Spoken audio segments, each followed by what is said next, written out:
Welcome back to the Sugar Freedom office. Here I am with top tip number 5, behavior tip number 5 for long-term big-time weight loss. And that tip is setting targets leads to greater long-term weight loss, and unrealistic targets increase the effect in a large community-based commercial weight management group. What does that mean? Small groups, no. Small targets, small goals, we've been told that those are better than big goals.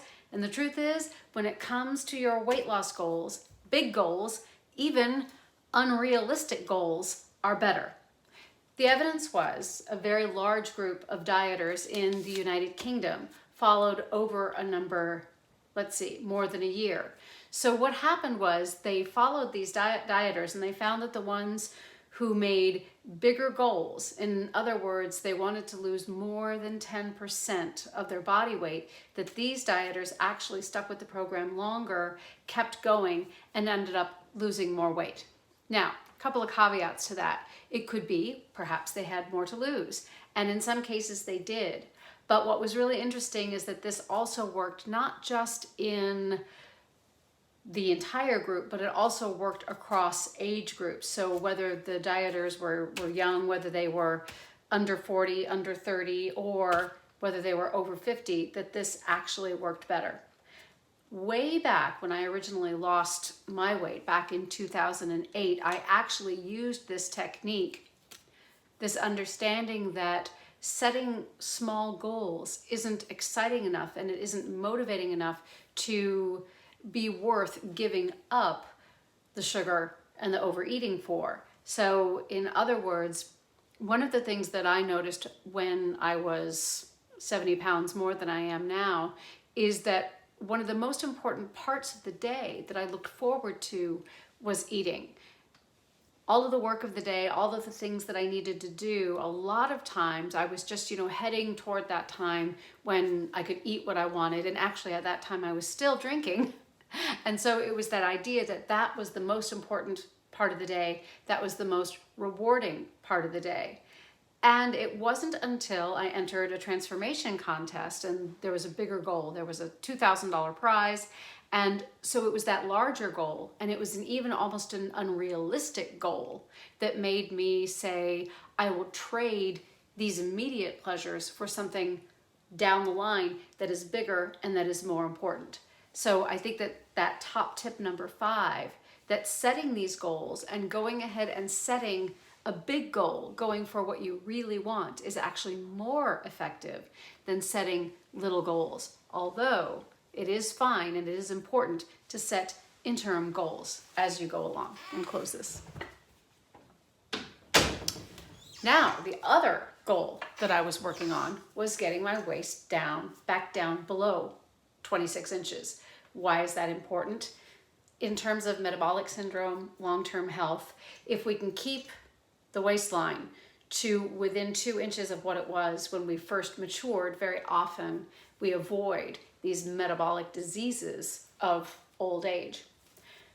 I got it pretty close to 26. When I get up in the morning and first thing, really suck it in, just under 26, but I want to take it a little bit farther. So I am going back, not by bread alone, I am going back to carnivore till Christmas. That's going to be my gift to myself, sticking to much stricter carnivore meat-based plan until I get to Christmas. And even on Thanksgiving, that's coming up in a couple of weeks, what I'm going to do with Thanksgiving is I will probably do a carnivore-ish. So I am still going to be animal-based keto, but during that meal, I will add in a couple of things, probably some cheeses, probably do something with cream or maybe gelatin, but still not bringing back, not taking back the carbohydrates, not taking back the sugars, and not taking back the carbs, and taking that to the end of the year, because 6 weeks from today is the 21st of December. And so 6 weeks is an excellent period of time to set a goal, maybe a big goal, maybe a smaller goal. But once again, here, as we continue to set these goals and to set these stages, that's been shown that it can be more effective than just taking the little goals.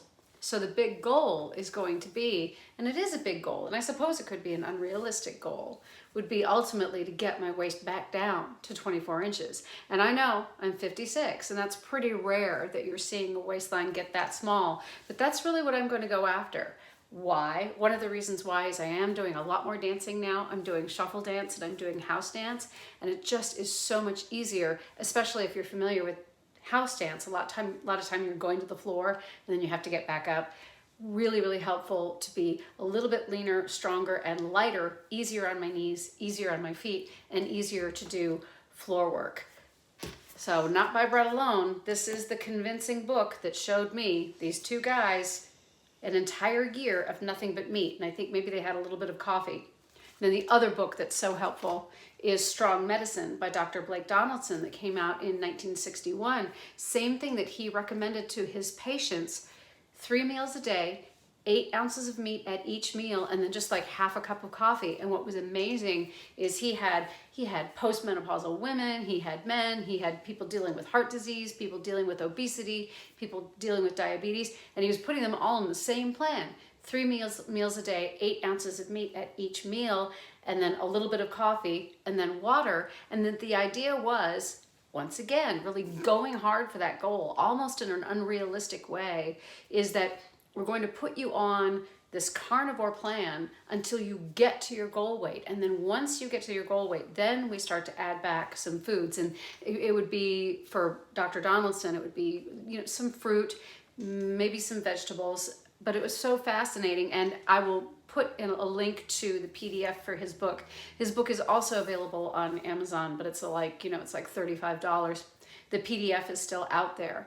But what was amazing is that you did not add food back until you had reached your goal weight. And it wasn't like, oh, well, we'll just try to help you get 5% of your body weight off. Or no, it was like he insisted that his patients get all the way to goal before they started adding back these foods. Now, it might be, I know that for me, when I try to add back anything more than maybe a few vegetables that grow above the ground, I just have the cravings again. The craving, the hunger, it all just comes rushing back. And it's just so much easier for me to stick with a carnivore or an animal-based keto approach, because whenever I try to add back the fruits and the vegetables, basically what I add back is hunger and cravings. So what else have I got in front of me?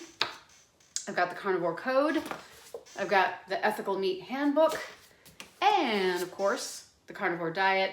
And then finally, here we are, Temple Grandin's Working with Farm Animals, because one of the big things that I've noticed since I went carnivore over 2 years ago is the very strange thing is that now that I eat mostly meat, I consume less of everything, including meat. And also, going carnivore gives you this real sense of your dependence on animals, and this sense of compassion for animals, and this gratitude for the fact that they give their lives so that we can eat. So that's the other project, definitely, as I go toward Christmas, is reading more about compassion for farm animals and reading more about eating and consuming meat ethically. So that was top tip number 5, is that when it comes to your goals, bigger is actually better. And I'll go ahead and post the link to the study that demonstrated how bigger goals, more exciting goals, actually led to better fat loss. So finally, as we leave today, this little live broadcast on top tip number 5, here's the recap.